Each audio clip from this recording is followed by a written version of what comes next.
এ কেমন ভালোবাসা। তখন সবে অফিস থেকে ফিরেছি, ভীষণ ক্লান্ত, কাজের এত প্রেশার, ইন্টারনাল অডিট চলছে। এমন সময় ফোনটা এল। রাত তখন ৯টা। মাই ফোনটা রিসিভ করেছিলেন। দু একটা কথা বলেই হঠাৎ করে কেমন যেন কুকিয়ে উঠলেন। কি হলো তোমার? বাবার আর্তনাদ আমার কানে এলো। আমি নিজের ঘরেই ছিলাম। ছুটে এলাম বসার ঘরে। বাবা মায়ের চোখে মুখে জল দিতে থাকলেন। আমি রান্নাঘর থেকে চিনির ডাবাটা নিয়ে এলাম।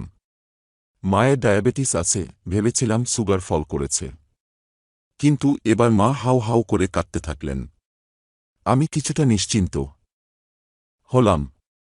যাকগে, শরীর ঠিক আছে। যেভাবে কাঁপছিলেন এতক্ষণ, কাঁদছ কেন মিনু? কি হয়েছে? তোমার দাদা ঠিক আছেন তো? এ কি সর্বনাশ হয়ে গেল গো! কি হয়েছে বলবে তো? বাবা এবার রেগে গেলেন। আমি মায়ের মাথায় হাত বুলিয়ে বললাম, মা শোনো, শান্ত হও, বলো কি হয়েছে। ওরে মা, কি বলবো, ফাগুটা আর নেই রে। নেই মানে? বিষ খেয়ে মরেছে ছেলেটা। কি?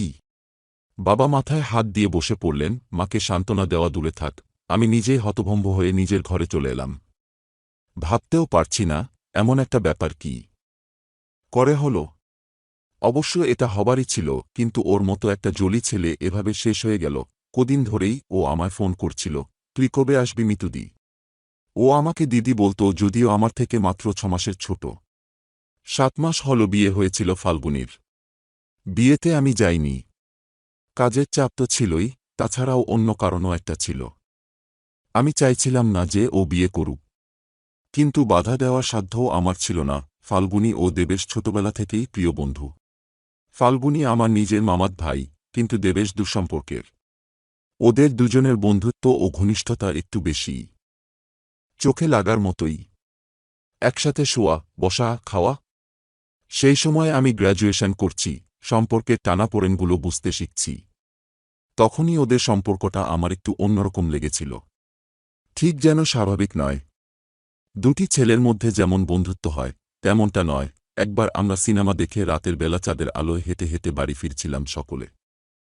দুই দিদি, জামাইবাবু আর ওরা দুজন ছিল। আমরা গল্প করতে করতে হাঁটছিলাম।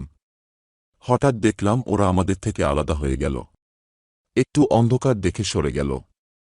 ফাল্গুনি দেবেশের হাতটা এমনভাবে ধরে পথ চলছিল, ঠিক যেমন এক আর ফিস ফিস করে কথা বলছিল নিজেদের মধ্যে। তারপর একদিন দেখলাম যে ফাল্গুনি রান্নাঘরে কাঠের উনুনে শামুক চচ্চড়ি রাখছে। দেবেশ এসে শটান সেখানে ঢুকে গেল। দিদি, বৌদি কলে জল আনতে গেছে। আমার ভীষণ জল তেষ্টা পেয়েছিল। রান্নাঘরে ঢুকতে গিয়ে থমকে দাঁড়ালাম। দেখলাম ফাগু দেবেশের গলা ২ হাত ধরে জড়িয়ে ধরে কি একটা আবদার করছে। দেবেশ এদিক ওদিক তাকিয়ে ওর ঠোঁটে আলতো চুমু খেল। খুব ছোটবেলা থেকেই ফাল্গুনি একটু মেয়েলি ছিল। ও ফেয়ারনেস ক্রিম মাখত, ব্যাগের ভেতর সবসময় আয়না রাখত। বারবার আয়নায় নিজের ঝাঁকড়া ঝাঁকড়া চুলগুলো পার আর ফিস ফিস করে কথা বলছিল নিজেদের মধ্যে। তারপর একদিন দেখলাম যে ফাল্গুনি রান্নাঘরে কাঠের উনুনে শামুক চচ্চড়ি রাখছে। দেবেশ এসে শটান সেখানে ঢুকে গেল। দিদি, বৌদি কলে জল আনতে গেছে। আমার ভীষণ জল তেষ্টা পেয়েছিল। রান্নাঘরে ঢুকতে গিয়ে থমকে দাঁড়ালাম। দেখলাম ফাগু দেবেশের গলা ২ হাত ধরে জড়িয়ে ধরে কি একটা আবদার করছে। দেবেশ এদিক ওদিক তাকিয়ে ওর ঠোঁটে আলতো চুমু খেল। খুব ছোটবেলা থেকেই ফাল্গুনি একটু মেয়েলি ছিল। ও ফেয়ারনেস ক্রিম মাখত, ব্যাগের ভেতর সবসময় আয়না রাখত। বারবার আয়নায় নিজের ঝাঁকড়া ঝাঁকড়া চুলগুলো পাট করে আঁচড়াত। মুখে গলায় সুগন্ধি পাউডার লাগাত, আতর মাখত, যা গ্রামের একটা চাষির পরিবারের ছেলে কখনোই করত না সেই সময়।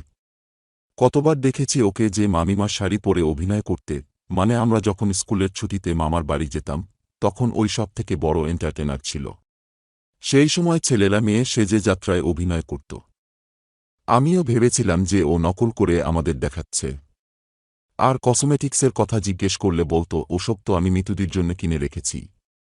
আরও একটু বড় হবার পর দেখলাম যে রান্নাঘরের দায়িত্ব নিজের কাঁধে তুলে নিয়েছে। প্রথমে ভাবতাম বৌদিকে সাহায্য করছে।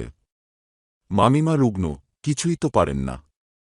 পরে দেখলাম যে ওটা ওর হবি নয়, স্বভাবে পরিণত হয়ে গেছে। আর আমি গেলে তো কথাই নেই। কোথা থেকে আতা নিয়ে আসত, পুকুর থেকে শামুক কুড়িয়ে রান্না করত আমার জন্য।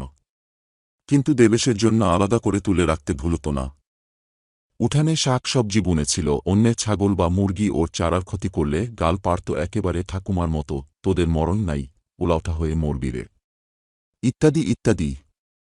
বাড়িতে সকলে বলত ও নাকি আমার দিদিমার স্বভাব পেয়েছে, কিন্তু আমি চুপ করে ওকে ওয়াচ করতাম। ওর এই মেয়েলি স্বভাবটা মোটেই আমার স্বাভাবিক লাগত না। আমাকে ও খুব ভালোবাসত, তাই হয়তো চলে যাবার আগে কিছু বলতে চেয়েছিল, দেখতে চেয়েছিল একবার আমাকে, কিন্তু আমি পারিনি। অফিসে কাজের চাপে যাব করে যাওয়াই হয়ে উঠল না আর। কিন্তু ও যে এমন একটা কাণ্ড করে বসবে তা কি জানতাম। 2 মাস আগে মা মামার বাড়ি থেকে ফিরে বলেছিলেন বটে, জানিস মিতু ফাগুটা কেমন যেন হয়ে গেছে, আমার সঙ্গে ভালোভাবে কথাই বলল না, কি রোগা হয়ে গেছে। বিয়ে করে হ্যাপি নয় নিশ্চয়, তখনই বারণ করেছিলাম। আমি বিরক্তি প্রকাশ করে বলেছিলাম, হ্যাঁ। আমি সাবধান করেছিলাম। বছরখানেক আগে যখন গিয়েছিলাম শীতকালে মামার বাড়িতে, তখন ওর বিয়ের দেখাশোনা চলছে। আমি মামিমাকে বলেছিলাম, ওর বিয়ে দিও না মামিমা, মারে। আমরা চোখ বুঝলে ওকে কে দেখবে বল দিকি? ওর ভাইবোরা কি দেখবে? কিন্তু গ্রামের সাধারণ ঘরের এক অল্প শিক্ষিত বয়স্ক মহিলা বা পুরুষকে আমি কিভাবে বলবো যে ও আর 5টা ছেলের মতো স্বাভাবিক জীবন যাপন করছে না?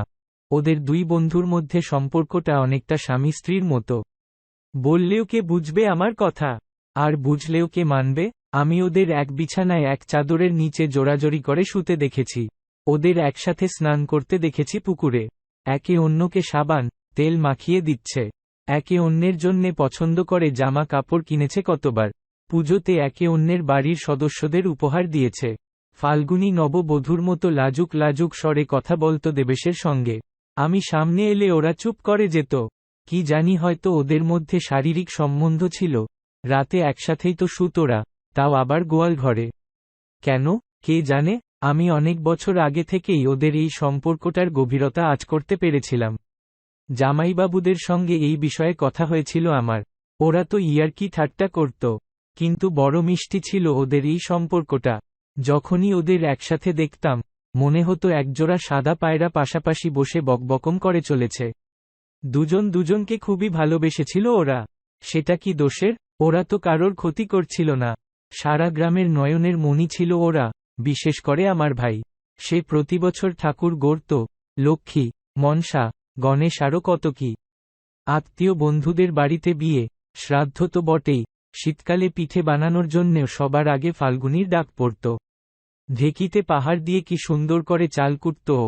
আর যত মা মাসির কাছে সারা গ্রামের গল্প করত ঠিক মেয়ে বউদের মতো।